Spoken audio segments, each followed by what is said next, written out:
кримсько-татарського народу Мустафою Джемілєвим. Але для початку ми б хотіли вас розпитати, де ми зараз знаходимося, щоб трошки пояснити глядачам контекст. Это мой офис. Я здесь принимаю посетителей. Здесь мы проводим встречи с официальными лицами тоже. И очень часто здесь проводим совещания членов Меджлиса. Оперативные такие. Ну, вообще, заседание Меджлиса у нас на 3-м этаже, офис Меджлиса там. Но очень часто здесь собираются члены Меджлиса, потому что я здесь самый вкусный кофе готовлю. То, якщо можна запропонувати вам приготувати нам найсмачнішу каву в Києві. І, можливо, відкрити трошки якийсь секретний інгредієнт, який ви, можливо, додаєте. Задоволен. Будемо вчитися пити каву, да? Ну, вообще-то я, знаете, секрет приготовления кофе не разглашаю. Потому что все начнут хороший кофе, тогда ценность моей кухни пропадает. Но поскольку у меня с Суспільним очень хорошие отношения. Ура! Нам дуже повезло сьогодні. Ви як починаєте? Спочатку каву, потім воду, або воду, потім каву? Спочатку воду, потім каву. Хорошим гостям я из этого северного Кипра делаю.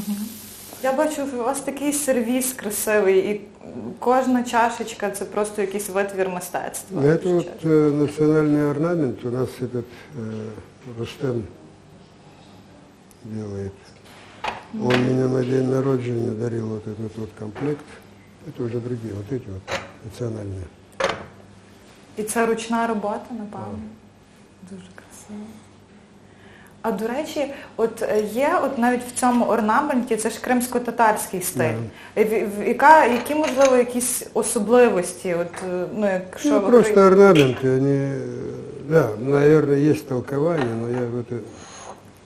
Ви не дуже в цьому виникаєте. И они нестандартные, все отличаются друг от друга, каждый. То можна з українським петриківським розписом порівняти? Да, у нас очень много сходства с украинским. Вот вышиванки тоже я вот сравниваю, очень много сходства. Клас. Розкажіть, як у вас цей рік прийшов? Як у вас цей рік прийшов? Він був дуже важкий для багатьох людей, і цікаво знати, як у вас було. Бо ми так подивилися по пленарних засіданнях, ви майже не відвідували їх. То з пандемією пов'язано, чи були якісь важливіші справи? Коли ще було на добу где-то 5-6 тисяч зафиксованных таких заболеваний, у меня на фракции, руководство фракции, вообще наша фракция решила, что я ввиду возраста в зоне повышенного риска и попросили, чтобы я не ходил. Я сказал, а как же с зарплатой тогда? Они говорят, все там долбовывался. Ну, так и не ходил, только когда были очень важные вопросы, они говорили, что желательно. Вот так я ходил. Я смотрю, потом мне зарплату перестали они платить. Да. Серйозно, через те, що ви не відвідували? Не зарплату, а вот это вот депутатские. Они депутатские больше, чем зарплата. Если, скажем, зарплата где-то 25-30 тысяч, а там где-то 40 с чем-то. Вот эти они мне не платили. Я уже, когда начал ходить, ко мне опять руководитель нашей фракции, Артур Герасимов, ну что же, Мустафа, мы уже вот так боимся за вас, ну что? Я говорю, так они зарплату не платят. А как это так? И все равно не платят. І як ви нормально все одно справляєтесь без депутатської зарплати? Але по Zoom якось ви виходили, напевно, на всякі зустрічі, оці онлайн? Да, там комитет у нас кожну середу, здесь отсюда. Це комітет з прав людини, так? Да? И потом, поскольку коронавирус, конечно, было меньше поездок зарубежных. Сегодня поездки не надо было. Это в соседнюю Турцию только. Один раз с президентом, а другой раз по медицинским делам ездил. Ну, вот так вот. И по Украине в этом роце было меньше поездок. Только одна поездка у нас была в Херсон, комитета, виїзна сесія комітету справ людини. А на родині як позначився цей рік? Все обійшов якось чи все-таки? Так еще да. Вы, может, в прессе читали, что мою дружину скорая помощь из Туреччины спецсамолета вывозила, это был не коронавирус. Угу. Ну что там было с позвоночником. Як, до речі, зараз стан її здоров'я? Сейчас краще. І де вона перебуває? В Туреччині або в Криму? Нет, зараз, Туреччина там где-то около месяца была. Угу. На лікуванні. Да, ну хорошо там ликовали. Ви кажете, що ви з Зеленським їздили в Туреччину, так, оцей останній раз. Як враження ваші від поїздки взагалі з президентом? Я так розумію, це вперше у вас була така спільна поїздка за кордон? Ну, это вторая была поездка. Первая у нас была в прошлом роце, в августе. Ну, так было насторожено, поскольку я был в команде Порошенко, и когда формировался состав делегации в Турцию, это в прошлом году, я знаю, там было много споров, следует ли брать Мустафу Джемилева президентом, поскольку он из оппозиционной партии. Одни говорили, что это неправильно, а вторые говорили, ну как же в Турцию без Мустафы. И когда мы приехали, ну там первое это посещение мавзолея Ататюрка, и после этого мы поехали на открытие Крымско-татарского культурного центра в Анкаре. И из его команды один подошел ко мне и попросил, говорит, президент просит, чтобы перешли в его машину. Ну, сели рядом. Президент говорит мне, почему мы раньше не встречались с вами? Я говорю, не знаю, во время предвыборной уже стало когда ясно, что он победитель. Я говорю, встречался с вашими помощниками и говорил о необходимости встречи, потому что много вопросов, связанных с Крымом, странные, мне никто ничего не сообщал. Потом говорю, у нас на этой предвыборной кампании в Верховную Раду была стратегия как можно больше представителей от Крыма, и мы во все политические партии, которые идеологически не противоречат нам, кроме ОПЗЖ, во все эти предлагали. Хотели, говорю, чтобы в «Слугах народа» тоже был наш представитель. Дали прекрасную кандидатуру. Это Нариман Жилелов, зампредседатель Меджлиса, который в оккупированном Крыму. Ваши помощники сказали, что здорово, вот это да, но никакого последствия не было. Говорит, для меня тоже это новость. Дуже цікаво. А от якщо говорити про уповноваженого справ кримськотатарського народу, ви займали цей пост до 19-го року, до травня місяця, пропонували замість себе на цей пост Рефата Чубарова. Чому ця інституція досі не відновлена і чому на цій позиції немає голови Меджлісу? Там теж у нас кое-какие питания есть, чему так трапилось, потому что я же был назначен уполномоченным при 5-м президенте. А когда каденция Порошенко закончилась, я, естественно, подал в отставку. Потом меня телефоновали с офиса нового президента и спросили, хотел бы я продолжить на этой должности. Я сказал, что эта должность очень важная для нас, надо бы ее сохранить, но это не обязательно должен быть я. И я сказал, что мы обсудим это на заседании Меджлиса и предложим вам кандидатуру. Вот потом сразу уволили всех моих сотрудников, там 7 человек, штат. Сказали, что ликвидируется. И когда на встрече с президентом, это было 9 августа 2019 года, сразу на следующий день после того, как мы вернулись в Турцию, я сказал, что вы напрасно ликвидировали этот институт, потому что очень важна постоянная оперативная связь представительного органа коренного народа оккупированного Крыма с высшим руководством страны. Он сказал, я такого решения не принимал. И Це Зеленський сказав, чи це представник Офісу президента? Зеленский сказал. Я сказал, ну, тогда мы вот вам пропонуем, мы уже обсудили этот вопрос, я пропоную вам Рифата Чубарова. Это председатель единственного такого легитимного органа, украинского легитимного органа на территории Крыма, Меджлиса крымско-татарского народа, который избирается национальным съездом. Тобто він самое такое доверенное лицо крымско-татарского народа. Он сказал, хорошо, це мы рассмотрим, примем решение. И мы тут же на следующий день отправили все данные, документы, объяснения, все такое. И никакого ответа.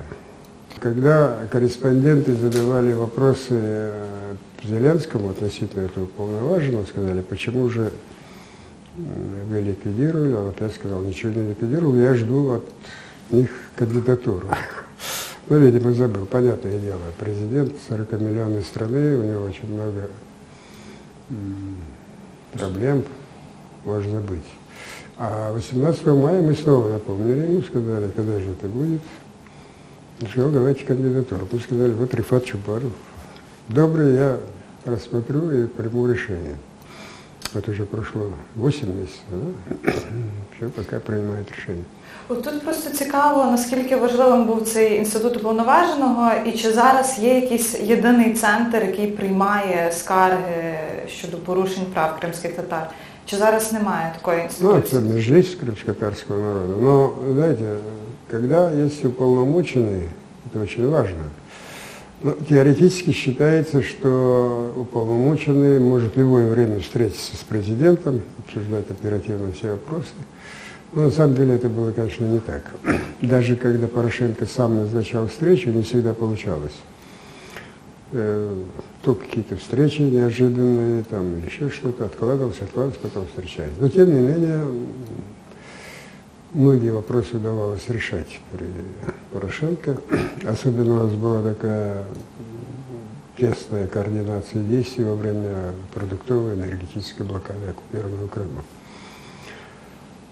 А сейчас Меджлис, он, конечно, он все время действует, он все заявления, жалобы от наших соотечественников, все такие острые нужды из Крыма, но мы в меру своих возможностей в Меджлисе стараемся решать. Но если будет и уполноважено, то это, конечно, дополнительный рычаг. И кроме того, когда напишешь обращение высокопоставленным чиновникам, должностным лицам на бланке уполномоченного президента, на него более адекватно реагируют, чем, скажем, на обращение на бланке народного депутата. Це цікаво. Мустафа Ага, як ви вважаєте, от ви два таких приклади зараз назвали із Наріманом Джелялом і з Рифатом Чубаровим, про те, що якось, Зеленський каже, що до нього не доходить.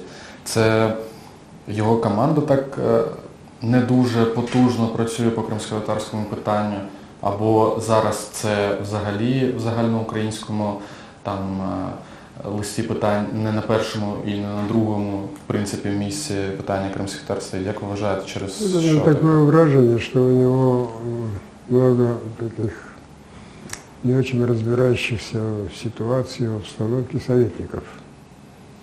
Я вот вам скажу один приклад. Еще 3 лютого, когда приезжал Эрдоган, мы его ждали в Мариинском дворце, сам Зеленский ко мне подошел и сказал, что у него на столе проект указа о взаимодействии Меджлиса крымско-татарского народа с офисом президента.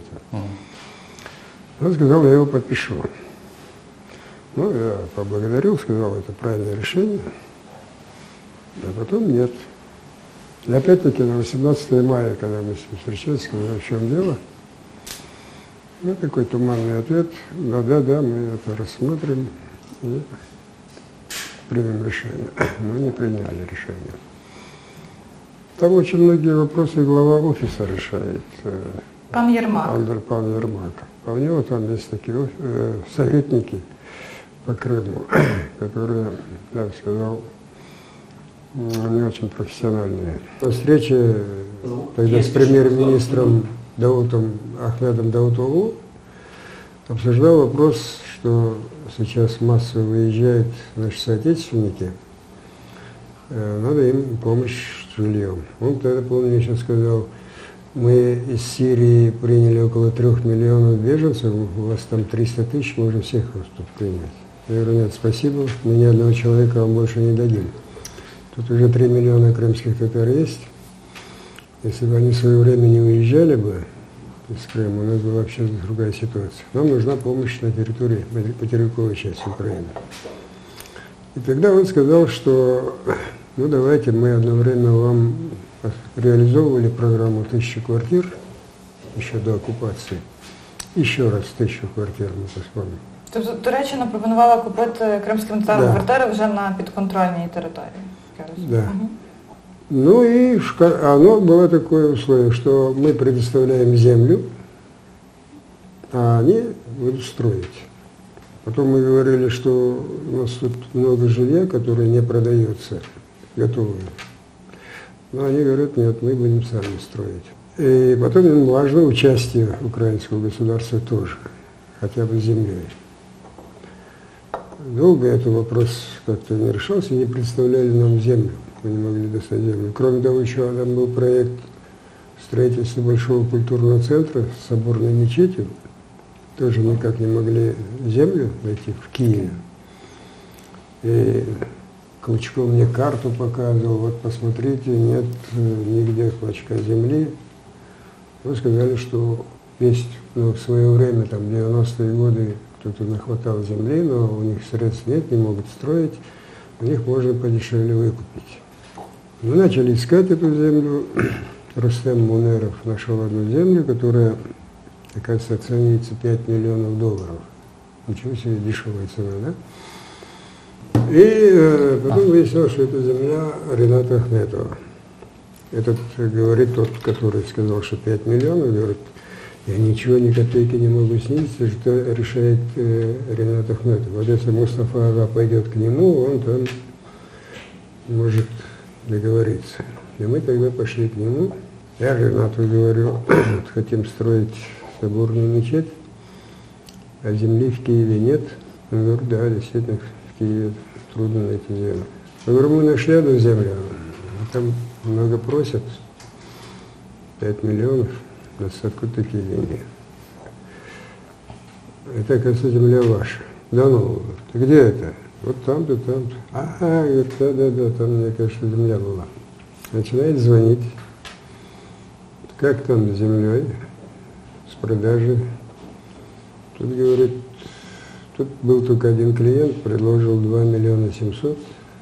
Я, разумеется, не дал, потому что есть договоренность 5 миллионов. Ну, Ренат говорит, ладно, все понятно, земля это больше не продается.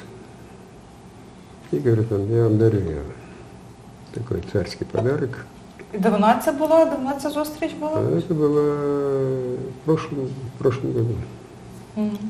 Тобто під соборну мечеть вже є Да, зарезервована земля есть. земля. Мы потом сказали турецкому послу, сказали, что земля уже есть. Как? Ну что? Я говорю, вот Ренат Ахметов подарил. То надо пойти к нему, поблагодарить. И мы вместе с послом тоже пошли к нему. Он ему выразил признательность. А Ренат говорит, ну что, это мелочь для Мустафа Ага, мы с большим удовольствием, начал про меня там комплименты. Я говорю, во, Ренат, и вот эти вот слова надо при моей жене сказать. Это, говорю, я ей тоже рассказываю, что вот про меня книги, фильмы, а ты мне все сбегай в магазин, где вынеси мусор. Так, але, до речі, повертаючись до цієї суперечки, бо це... Так вот, суперечка была в том, когда 3 лютого они там сидят, а это была встреча стратегического партнерства между Туреччиной и Украиной. Эрдоган привез с собой там топовых своих министров, и с нашей стороны там министр обороны, там закордонных справ, все такое. Зеленский произносит свою речь, там, свои предложения, а Эрдоган что-то там пишет у себя, и потом подзывает меня. Говорит, Зеленский просит, чтобы мы в Херсонской области построили 500 квартир. Вы как, не против?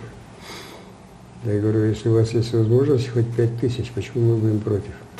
Ну, все это. И вот он в своем выступлении говорит, мы домовились, что турецкая сторона построит для вынужденных переселенцев 500 квартир. А потом у нас была отдельная такая встреча с президентом. Я говорю, слушайте, вы эти 500 квартир в рамках тех 1000 квартир, которые мы договаривались, или поверх того? Он говорит, в рамках этих. Я говорю, стоп, тогда нам это не Херсонская область нужна. У нас больше всего людей в Киеве, где-то около 10 тысяч крымских татар, во Львове, в разных, а в Херсоне совсем мало людей. И потом там нет ни работи, нічого, там, я не буду... І тим паче вони вже давно там живуть, да, с початку 80-х Там років. есть около 7 тысяч крымских татар, но это еще с советских времен. Они там, и многие из них, которые были своевременно повторно высланы из Крыма, но не возвращались в Узбекистан, а жили вокруг Крыма, чтобы, когда будет возможность, то вернуться. Эрдоган говорит, это ваше внутреннее дело, нам разницы нет, где строить, договаривайтесь с офисом. И мы начинаем говорить офису, что нам не Херсон, в Херсонской области можно где-то 50-100 квартир. Но основное надо упор в Киеве. Нет, они вот уперлись, там они начали, выделили землю, и там для того, чтобы провести коммуникации, газ, свет, воду, по меньшей мере около $6 миллионов требуется.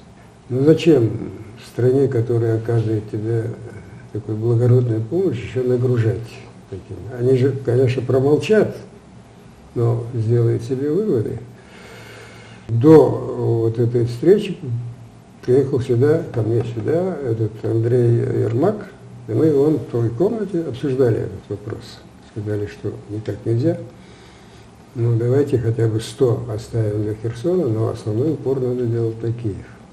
Почему они предпочитают Херсон, сказал и Зеленский на встрече с Эрдоганом. Он сказал, мы хотели бы построить там город-сад, чтобы показать оккупантам, как благополучно живут крымские татары на контролируемой Украиной территории. А я ему говорю, нам вот эта вот пропаганда совсем не нужна.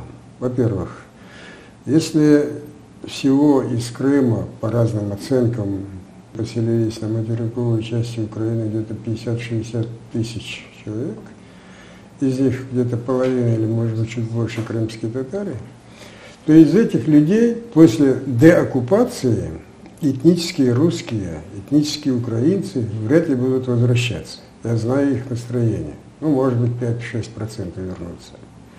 А крымские татары, если не 100%, то 99% точно будут возвращаться. Поэтому мы считаем, что жилье, которое будет строить Турция, оно никому в частную собственность передаваться не будет. Оно будет на фонде развития Крыма, который мы создали. И после деоккупации Крыма мы будем смотреть, есть у человека жилье в Крыму или нет. Если нет жилья, то ему будет, конечно, представлено право продать его или обменять там на жилье в Крыму. И кроме того, есть же такие ситуации, скажем, человек сейчас нуждается в очень жилье, но потом устроился, хорошая работа, и у него есть возможность самому решить проблему. А рядом есть человек многодетный, там совершенно обездоленный. Это же будет несправедливо, если вот эта помощь будет представлена не самому нуждающемуся. Сказали, ладно, 200 в Херсоне, 200 в Николаеве. Почему Николаев, откуда она вышла, тоже непонятно. Ну и 100, значит, в Киеве. А у Львові про Львів взагалі мова не йшла? Мы в Львове планировали в Львове, в Харькове, в Одессе и Днепре по 100. Остальное в Киеве. А еще 100 в Херсоне. Я и там на встрече говорил у Эрдогана. Говорю, слушайте, у меня только участников АТО, крымских татар, более 100 человек. И они все в Киеве, как-то там. И что я ему скажу? ты давай, вот мы тебе в Херсоне, а у него тут дети уже в школе там или еще что-то, и где он там будет работать? Это они настаивали на своем, и говорит, я хотел бы вручать ключи там. Мы сказали, нет, нам частную собственность не будем передавать. Эрдоган тоже сказал, что вот эта вот формула, которая предлагает Меджлис, нам тоже представляется более приемлемой, но это вы решаете сами. И еще Эрдоган добавил, ладно, говорит, пусть будет, как сейчас сказал пан президент Зеленский, 200 в Херсоне, 200 в Николаеве, 100 в Киеве, но я добавляю еще 500 квартир, и пусть это будет в основном в Киеве, поскольку там больше всего проживает. На этом, собственно, сейчас домовились. А что касается этого культурного центра и соборной мечети, у нас уже есть эскизный проект. Мы его ждали на разработку, здесь Киевский институт проектный, они должны детальный проект сделать. Если они успеют все это сделать, они почему-то не торопятся. Я вот 2 дня назад встречался с премьер-министром Шмигалем, напомнил ему, сказал, что это очень важно, потому что если мы будем собирать здесь крымскую платформу, здесь будут главы государства, мы хотели бы при них заложить камень. Это планировали же на 19 мая. К этому времени должно быть все готово. І просив його содействия в этом. Пане Мустафа, у мене таке питання, даруйте, може, якщо воно дуже таке не зовсім етичне, але от ви кажете, що Ахметов вам виділив землю в Києві під центр. Не боїтеся критики, що ви прийняли допомогу від олігарха в цьому питанні все-таки? Вы знаете, я Рената Ахметова, я не знаю там, как обычно говорят олигархи, не спрашивайте у меня, как я сделал первый миллион, а дальше могу рассказать. Главное отличие Рената Ахметова от других олигархов, что меня очень импонирует, он все, что заработает, вкладывает в экономику Украины, не вывозит. С этой точки зрения он в моих глазах действительно патриот Украины. И потом я знаю, какую он огромную помощь материальную, финансовую оказывал оккупированному Донбассу. Это его родной город. Если там по некоторым источникам ему обязаны почти что своей жизнью около 5-6 миллионов человек. Такую вот он огромную помощь оказывал. И он действительно очень много прилагал усилий для того, чтобы с этими сепаратистами разговаривал, говорил о том, что у Донбасса нет будущего в России, нам Украина. И он мне сам рассказывал, как у них проходили эти переговоры.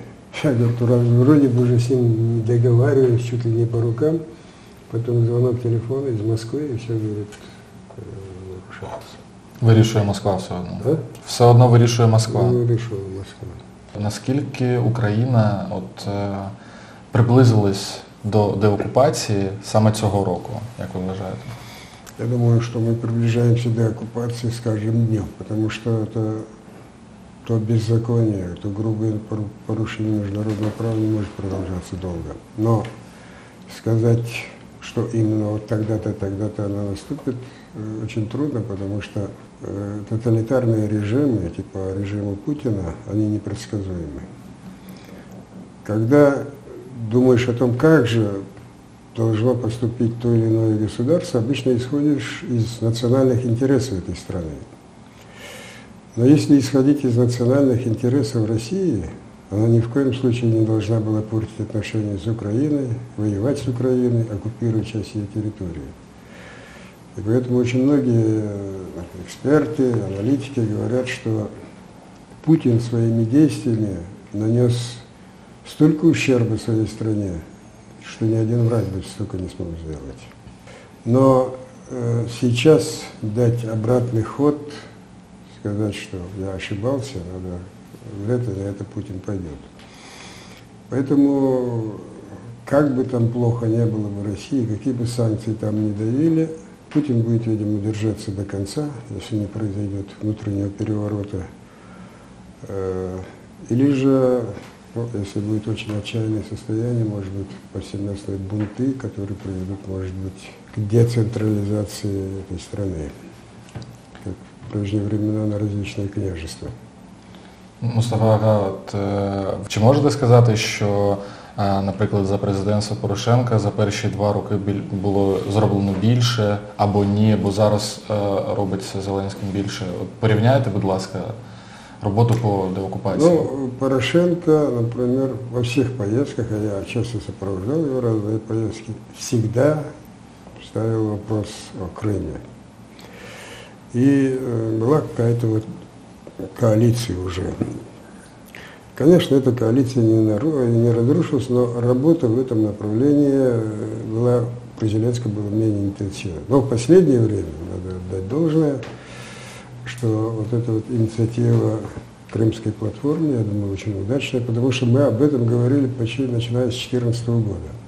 Есть платформа переговоров по Минская платформа, Нормандская четверка по Донбассу, но по Крыму ничего нет. И только на том основании, что там Путин заявляет, что Крым это территория России, он не будет обсуждать. Ну мало ли что он говорит. Мы предлагали разные варианты.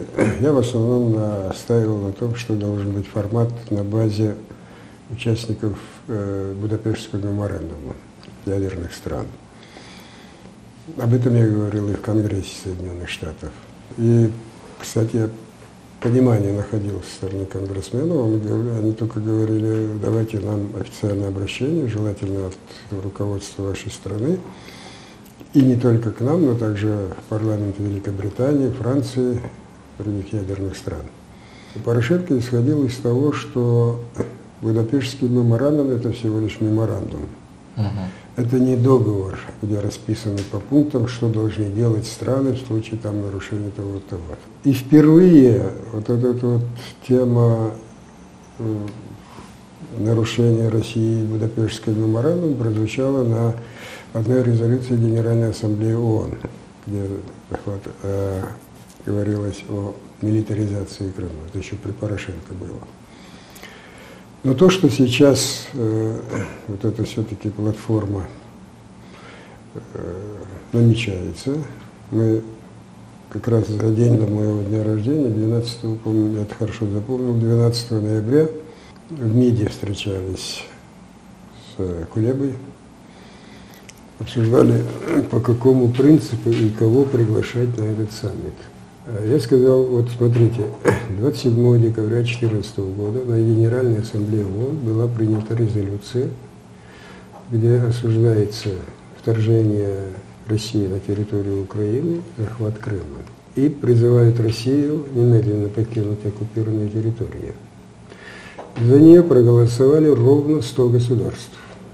Всего лишь 11 государств вместе с самой Россией и там ее сателлитов, типа Армении, Северной Кореи, там, Венесуэлы, Сирии, проголосовали против.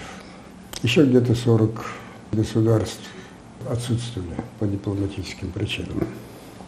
Я в основном упор делал на то, что нам, наверное, будет совершить ряд поездок в исламские страны, страны третьего мира, многие из которых воздержались при голосовании. Вот такой вот сейчас была работа, но вот этот коронавирус нам очень много мешает, потому что во многих странах, чтобы там поехать, надо какие-то там карантинні, там тести здавати і так далі. А ви хочете спитати, чому вони утримуються? Розумієш, ви хочете переконати. Вы знаете, вот в августе 2014 года мы специально поехали в Саудовскую Аравию. В Джидду встретились с президентом Организации исламских стран. Я говорю, непонятно, вот из 55 стран, которые входят в ОИС, Организацию исламского сотрудничества, только 24 государства поддержали резолюцию. Остальные воздержались. И кроме того, Сирия, Судан поддержали оккупанта. Президент так сказал, он говорит, да, вы правы в том, что очень многие страны в какой-то форме зависят от Москвы, получают оружие, их режимы держатся там за счет России. Но очень много стран, которые не хорошо информированы. Очень действует вот эта пропаганда российская о том, что якобы там было волеизлияния жителей Крыма, что они сами захотели быть оккупированными. Поэтому он предложил работу именно вот непосредственно с этими странами. У каждой страны есть какие-то свои национальные интересы. Скажем, вот Индонезия очень хотела сотрудничества в военной сфере. Но они ничего не могли здесь решить какие-то проблемы. Укроборонпром, то же самое произошло в Саудовской Аравии. Специально приезжали эти представители Саудовской Аравии по военному сотрудничеству. А Укроборонпроме эти вопросы то отсылали куда-то, я не знаю.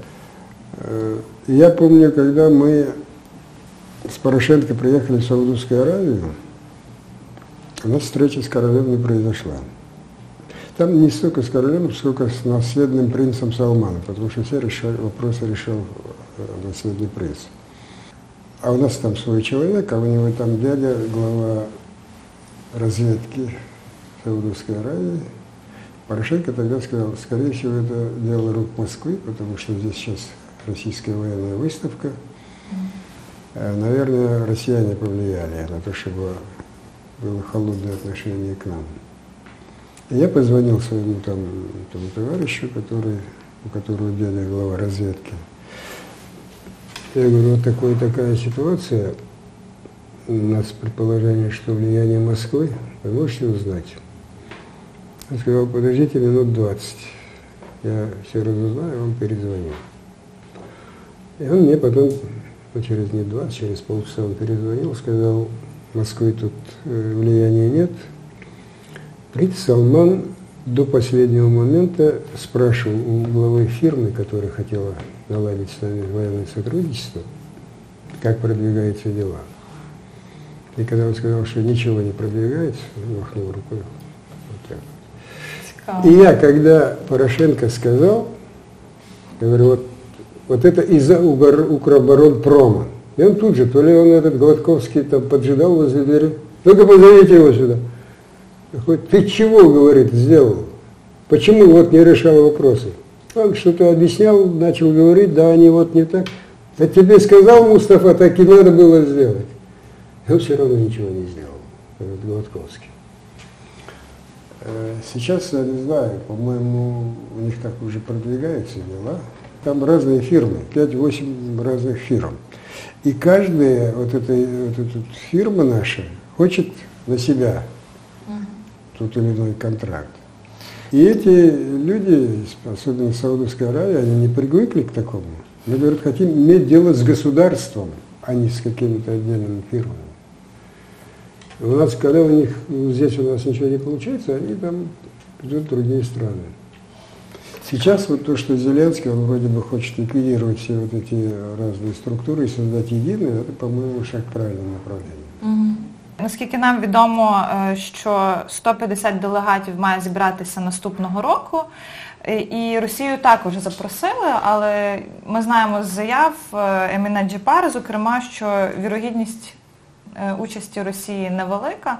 Як взагалі можна говорити про звільнення Криму без Росії? Які взагалі перспективи в цьому? Ну, во-первых, 150 будет или больше, или меньше, пока еще никто не может сказать. Пока мы конкретного ответа не от всех получили.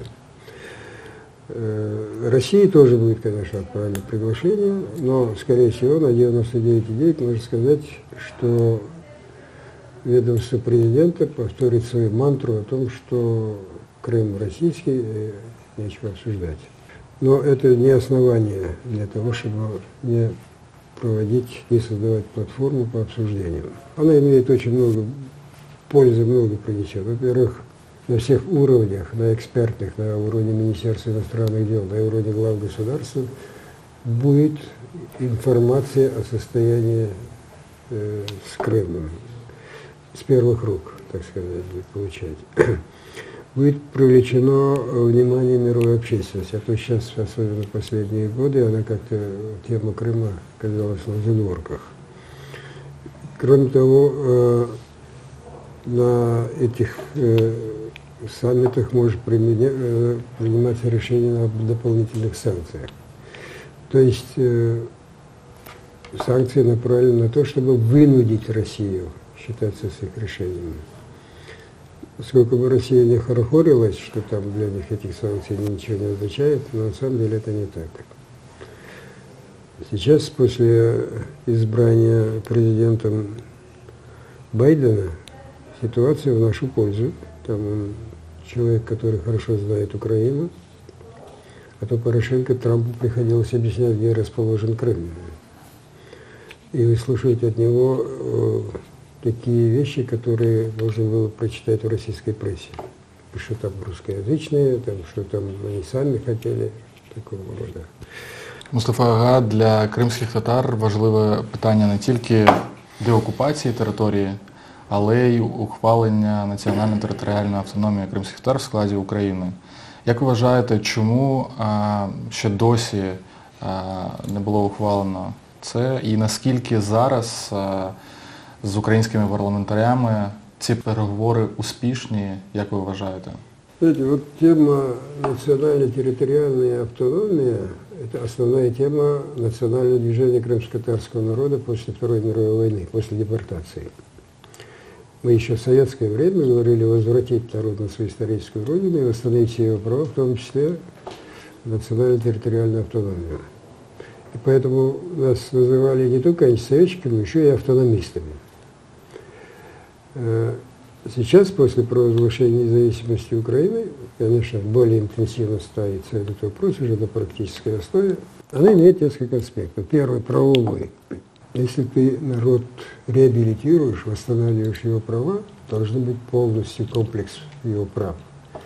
Возвращение всего, что там у него было незаконно отнято, восстановление того статуса, который он имел до депортации, восстановление его топонимии. Крымская автономная Советская Социалистическая Республика именно создавалась, как тогда же создавали автономию по национальному признаку. И вот 18 октября 1921 года, когда провозгласили создание автономной республики, в газете «Жизнь национальности», контролируемой самим Лениным, да, была статья о том, что это должное воздаяние крымско-татарскому народу, который столько претерпел от царского режима. Эти вот депортации, там, захваты его имущества. И хотя крымские татары составляют там всего 25% населения, то это очень справедливое решение. Это потом, правда, уже при Сталине начали в первую очередь ликвидировать национальную интеллигенцию крымских татар, около 10 тысяч человек, арестов, убийств там. Но, по сути, она была национально-территориальной. Так почему И там государственными, тогда они назывались государственные языки, были крымско-татарский на первом месте, потом русский язык. Хотя, конечно, на практике все делалось, русифицировалось. Так вот, это одна сторона дела. Украина что сделала? Мы долгое время добивались закона о восстановлении прав депортированных народов. До оккупации Крыма нам это не удалось. Еще в 2013 году, когда мы этот вопрос ставили, я еще помню, в зале Верховного суда нам приходилось выслушивать речи такие. Это вот лидер коммунистической партии Симоненко говорил о том, что этот закон не надо принимать. Вообще крымские татары должны быть благодарны Сталину за то, что он их не всех уничтожил, а всего лишь выслал. Правда, потом выступал представитель РУХа, говорил о том, что я горжусь тем, что генерал, который руководил выселением крымских татар, потом попал в плен украинским националистам и был расстрелян как собака. Под бурные аплодисменты зала. Но не хватало голосов, не принимали. И только в 2014 году, после уже оккупации, когда до многих дошло значение кримськотатарського фактора, этот закон приняли. А в за команді зараз є це питання на порядку денному чи ні? Мы это сразу же говорили на первой нашей встрече с президентом Зеленским. Он сказал, вот есть уже проект поправок в Конституции. Кроме того, есть у нас еще 2 законопроекта: закон о коренных народах Украины и закон о статусе крымско-татарского народа. Хотя и в законе о статусе крымско-татарского народа, и в законе о коренных народах есть достаточно пунктов, которые там удовлетворены. Но одно дело, скажем, законы, которые могут отменяться очень быстро по желанию тех или иных политических сил, а другое дело поправки в Конституцию. И тогда президент сказал: я, скорее всего, поддержу эти законопроекты, передайте их нам, наши эксперты изучат, и мы аккуратно их передали. И опять-таки тишина. Уже 18 мая в этом году мы снова напомнили ему об этом. Ну, опять хорошо, мы рассмотрим, ну, все рассматривает. Мустафа Ага, як ви вважаєте, чи готове взагалі зараз українське суспільство до створення національної територіальної автономії? Чи знає воно вдосталь, що це потрібно кримським татарам? Вы знаете, не всегда можно руководствоваться, скажем, решениями социологических опросов. Я помню, разговаривал с послом Словакии относительно НАТО. Он говорил, если бы мы провели бы опрос населения, о том, вступить в НАТО или нет, мы вряд ли бы набрали где-то 20%. Но мы, говорит, решением парламента это провели. А если сейчас спросить у народа, выйти нам из НАТО, за выход, ну, вряд ли проголосует где-то 10%. То есть человек с улицы не может знать всех аспектов.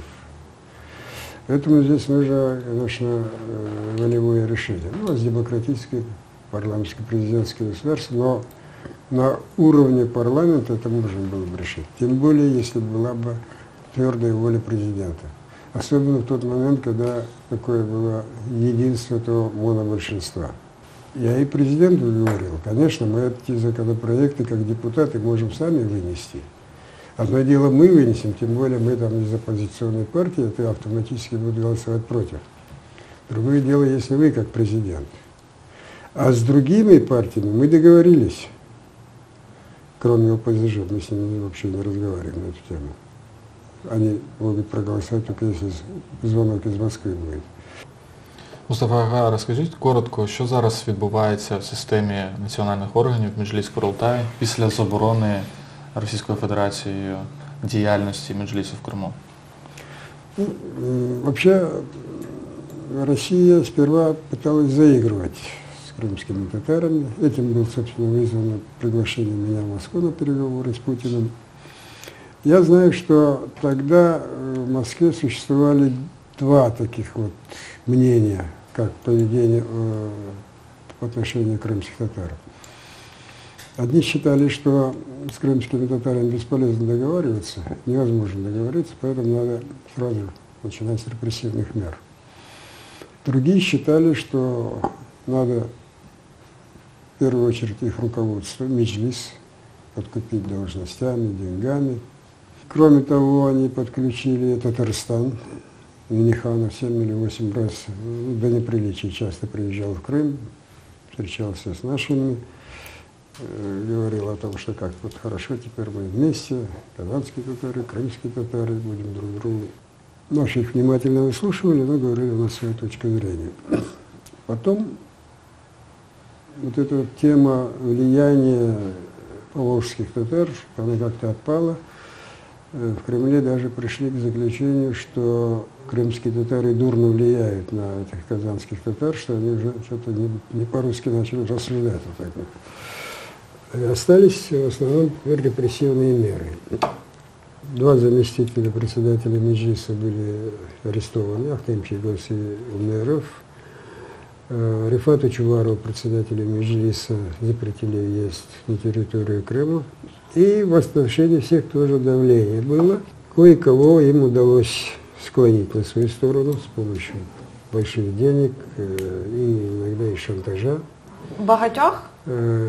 Який відсоток? 6 из 33 человек, 6 они сделали своими коллаборантами, в том числе вот этого муфтия Аблаева. Использовались также угрозы по нейтрализации. Одному члену Меджлиса, он просил его имя никому не называть, прямо откровенным текстом говорили о том, что твоя дочка может пропасть. За себя он-то не очень, но когда говорят о 7-летней дочери, которая ходит в школу, такими методами они действуют. Но сейчас за пределами Крыма, где контролируемой части Украины, то есть в Киеве в основном 9 членов Меджлиса крымско-татарского народа. Остальные на территории Крыма, сейчас они приезжают сюда время от времени, но ввиду коронавируса мы сейчас онлайн с ними спілкуемся. Работать, конечно, стало там намного труднее. Основной метод работы Меджлиса — это проведение собраний соотечественников и проведение каких-то акций защиты своих прав сейчас там практически невозможно. Но, тем не менее, меры возможности, они, по крайней мере, мы получаем обзорную информацию со всех концов Крыма, где бы что ни происходило. У нас скапливается информация о Крымі намного більше, чем знает, скажем, средний житель Криму. Останнім часом в інформаційному просторі чуємо про тему відновлення води в Крим. Так? Взагалі, чи є це темою для обговорення, на вашу думку, зараз в цих умовах, яких ми є? І для чого це обговорюється в українських медіа? Есть невежество, с одной стороны, есть другое, там, подыграть россиянам. Ну, кого-то очень беспокоит, что российские вооруженные силы остались там без воды, там. Но есть ЮНЕСКО конвенция о статусе оккупированных территорий. Всю ответственность за социальное и правовое положение на оккупированной территории несет страна-оккупант. Поэтому предъявлять какие-то претензии, ах, вы нас без пищи оставили, без электричества оставили. А что вы рассчитывали, когда шли на вашу территорию? И потом для нас это существенный рычаг давления на оккупантов. Поэтому жалобы не к нам. Мы даже, я высказал такую компромиссную идею. Кстати говоря, эту идею я обсуждал и с Порошенко, когда перекрыли электричество. Порошенко говорит, ну у нас договор до конца года поставлять электричество. Давайте в следующем году просто не будем подписывать с ними договор, а сейчас надо выполнять. Я говорю, нет, Петр Алексеевич, давайте будем подписывать новый договор. Только в договоре должно быть написано, что электричество с материковой части Украины поставляется в автономную республику Крым, временно оккупированную Российской Федерацией. Вот с такой формулировкой. А о цене потом поговорим. Вот это главная формулировка. И что делает Путин?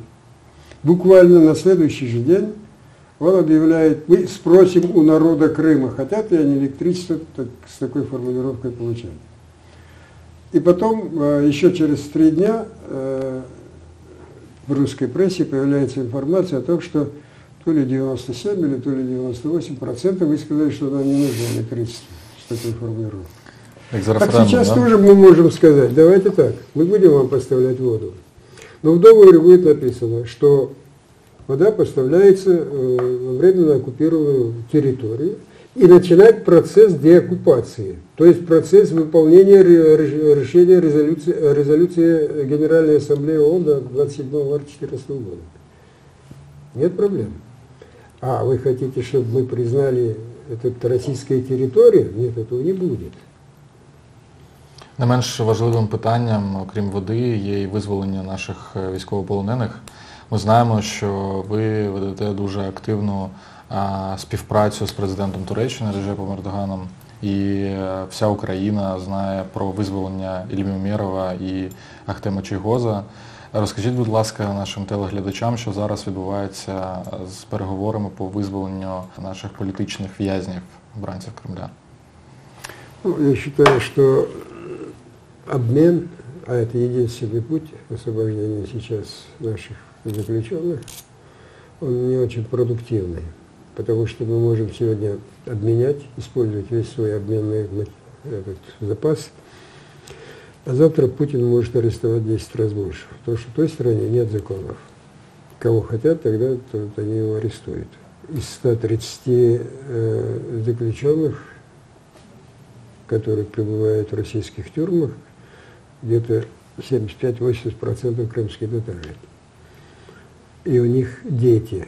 Сейчас, по-моему, 180 с чем-то детей, оставшихся без кормления. Это мы их сейчас, можно сказать, содержим. И очень важно, чтобы они были освобождены. Но каким путем? Ну, во-первых, сам процесс вот этого обмена сейчас как-то нулевой, не ведутся переговоры. Ермак говорит о том, что в онлайне это проводить невозможно, нужно непосредственно, а коронавирус этому, дескать, препятствует. Но самое главное здесь то, что Россия очень не заинтересована в этом, потому что Россия наплевать на своих заключенных. И они все время будут этот вопрос тормозить для того, чтобы там нам выдвигать новые требования. Я думаю, ни в коем разе нельзя россиянам идти тут на какие-то уступки.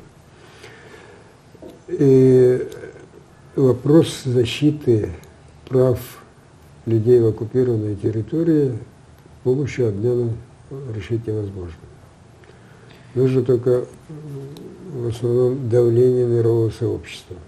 Ви також неодноразово казали про те, що Росія озброює Крим, підсилює в військовому плані. Як щодо чуток про розміщення там ядерної зброї? Наскільки це реальна загроза зараз? Вот о наличии там ядерной сброи я впервые высказывал в своем выступлении в Европарламенте. Я ссылался на два своих источника. Один непосредственно из Крыма, а другой из нашего источника в Москве. То же самое. И здесь говорили про то, что там уже 6 ядерных боеголовок.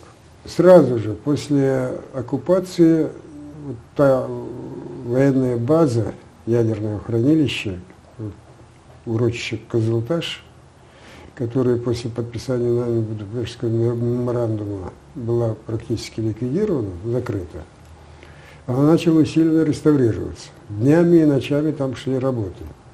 Одно время там в качестве грузчиков, там, в качестве водителей работали и крымские татары. Там еще можно было получать очень свежую информацию. Но к моменту завершения всех жителей Крыма, которые там работали, устранили. Работали только специалисты из Российской Федерации. И потом уже огородили тремя этими цепью колючей проволоки. Такая вот усиленная охрана. И постоянно там видели людей со счетчиками Гейгера там ходили.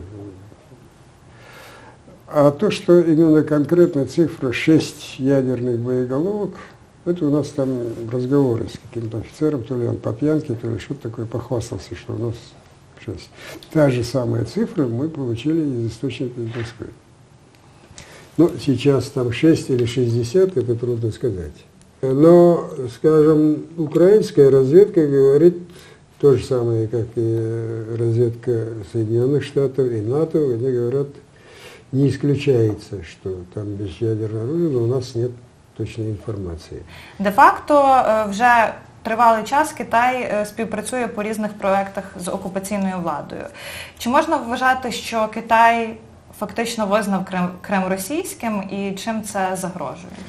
Я не думаю, что Китай вызнает, это будет просто для нее гибельно. Хотя, собственно, от этой страны может что угодно ожидать. Но я не думаю, что Китай пойдет на признание законности оккупации. Хотя во многих вопросах она подыгрывает России. Китай, он же не думает о наших интересах, он в первую очередь думает о интересах своих бизнесменов. И это, больше возникает у нас вопросов, скажем, когда Австрия там начинает театр там строить или еще что-то.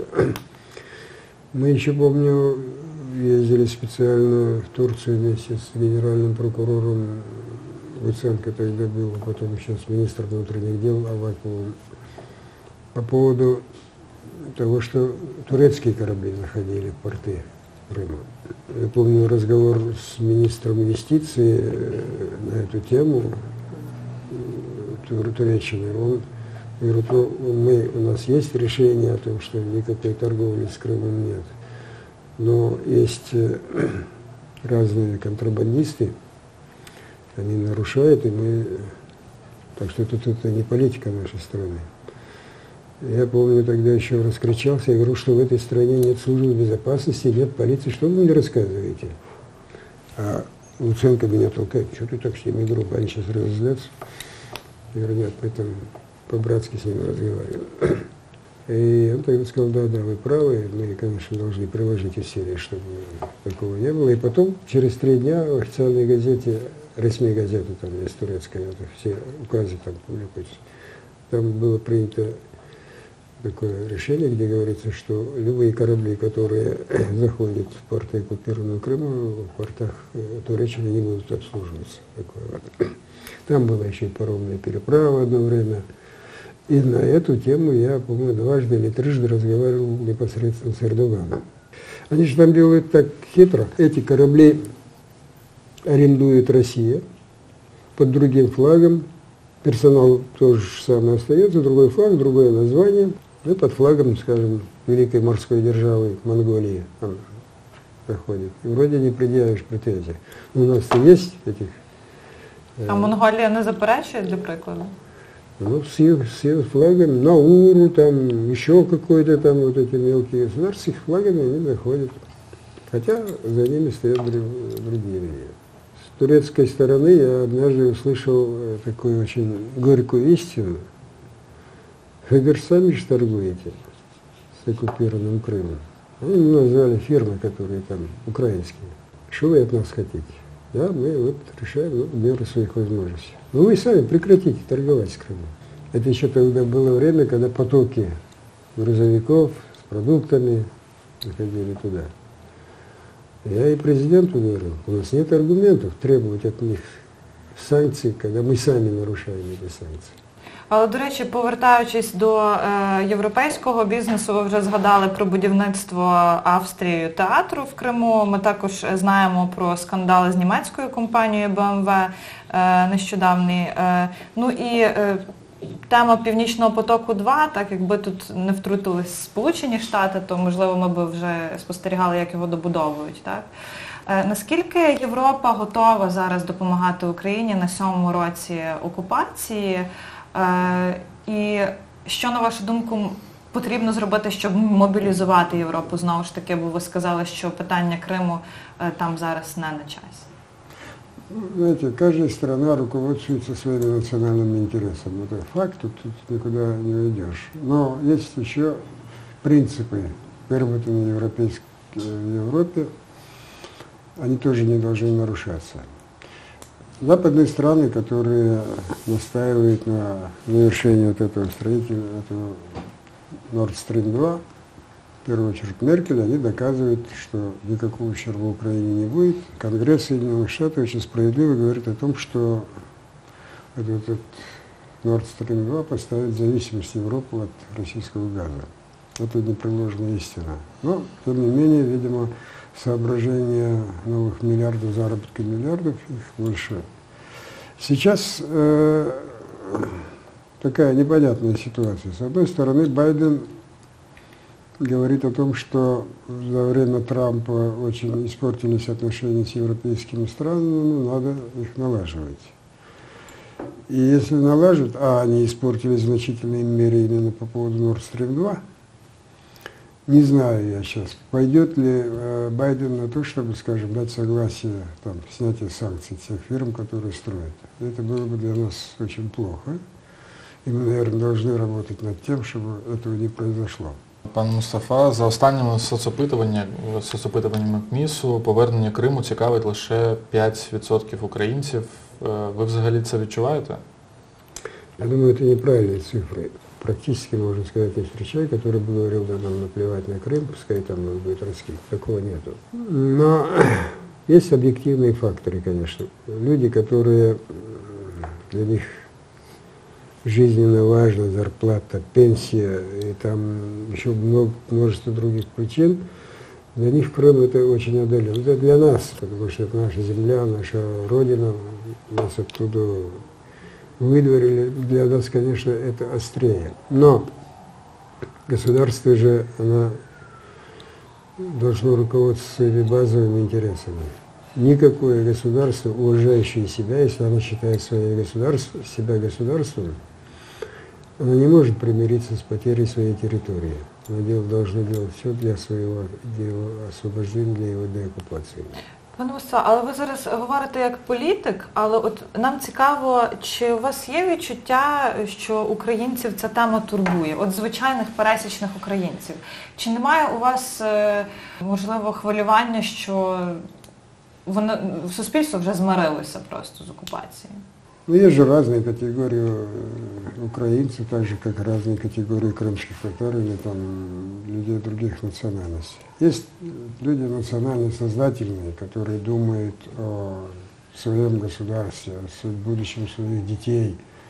А есть, которые там интересуют поесть, попить, поспать и больше ничего. Поэтому государство в первую очередь должно ориентироваться на мнение своих действительно людей, граждан, которые думают о стране. На громадянське суспільство. В 2014 році ви казали, що Крим буде деокуповано в 2018-му. Ну, маємо зараз 2020-й, але маємо, що маємо. Ваш прогноз наступний. Я в 2014 году рассчитывал даже раньше, чем в 2018, потому что было такое вопиющее, откровенное нарушение международного права. Я рассчитывал, что реакция мирового сообщества, в первую очередь ведущих западных стран, будет более острее. Но оказалось не так. Сейчас говорить какую-то конкретную дату, что вот тогда-то будет, оно не будет правильно. Я, может быть, скажу в 2022 году, а вдруг через неделю там Россия развивается, я буду выглядеть совсем непрозорливым политиком. И вообще, я уже как-то говорил, что по будущем прогнозированию поведения того или иного государства возможно, когда прогнозируешь, обычно рассматриваешь, каковы его национальные интересы. Выгодно этому государству или нет. Если вот из этих соображений, то Россия вообще не должна была захватывать Крым, вообще не должна была развязывать войну с Украиной. Об этом, кстати, я 12 марта говорил и самому Путину, но в той стране, которая называется Россия, там же люди, которые у власти, они не руководствуются интересами своей страны. У них какие-то другие критерии.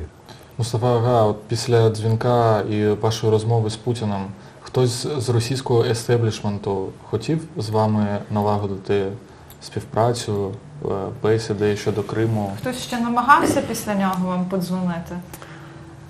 Расскажу вам одну интересную историю. Это 2 недели тому назад, по-моему, был эмиссар из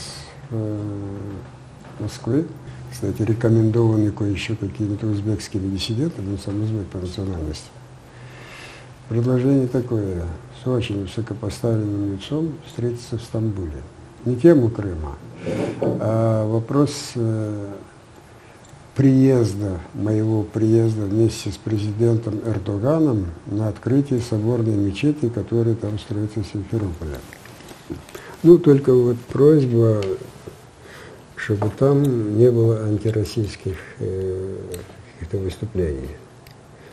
Я говорю, ну, может быть, еще лучше, если я скажу, молодец, Путин, что оккупировал мою страну. Так лучше, наверное, будет. Ну і цікаво, чи вони були в курсі про кримінальну справу в Криму проти вас і заборону в'їзду. Я говорю, во-первых, кто бы сказал, что Эрдоган собирается приехать на открытие оккупированной территории какой-то мечети. Абсурд, не приедет, он не только сам не приедет, а вообще никого не пошлет. Ну а зараз, між іншим, з цією кримінальною справою, як просуваються справи в Криму, ту, яку проти вас порушили? там вообще абсурдные какие-то вещи, вызывают в качестве свидетеля, а потом, поскольку он не явился, выносит решение о принудительном приводе, скажем, Эрвина Ибраимова.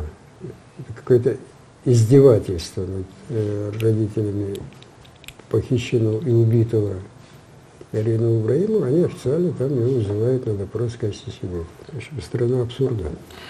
До речі, от мене, наприклад, дуже вражає, як кримські татари і люди з проукраїнською опозицією в Криму навіть в цих складних умовах, в умовах переслідувань, затримань, обшуків, все одно фіксують порушення прав людини, там діють правозахисні організації, люди один одному якось допомагають, передають інформацію на материкову частину.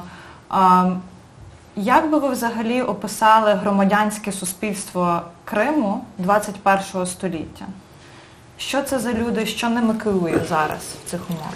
Ну, в отличие от остальной части населения Крыма, крымские татары имеют опыт борьбы с тоталитарным режимом.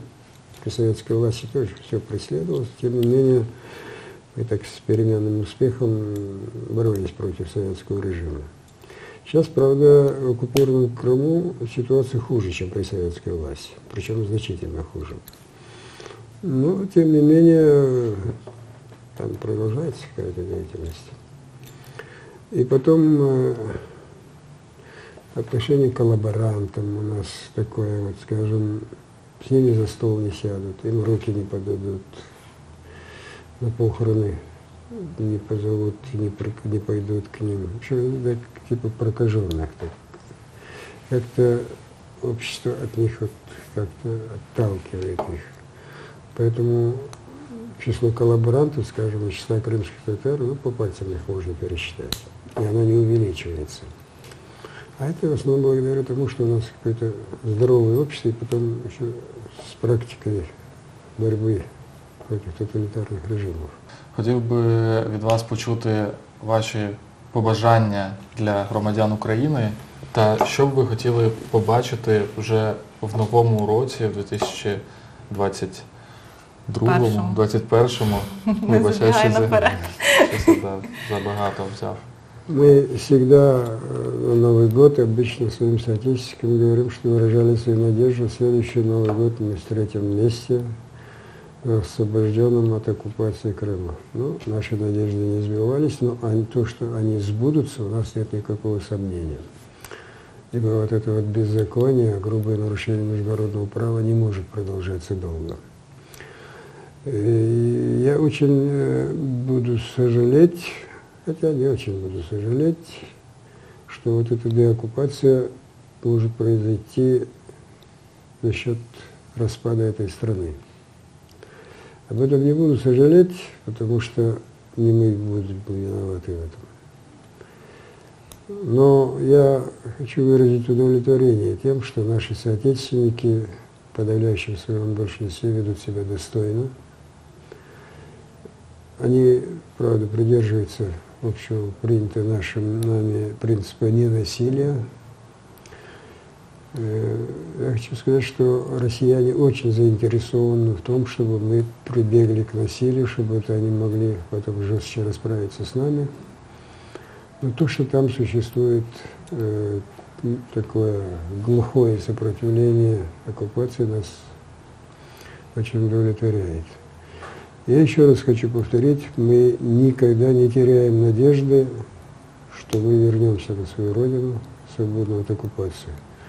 И я, несмотря на свой преклонный возраст, тоже считаю, что обязательно вернусь в освобожденный Крым.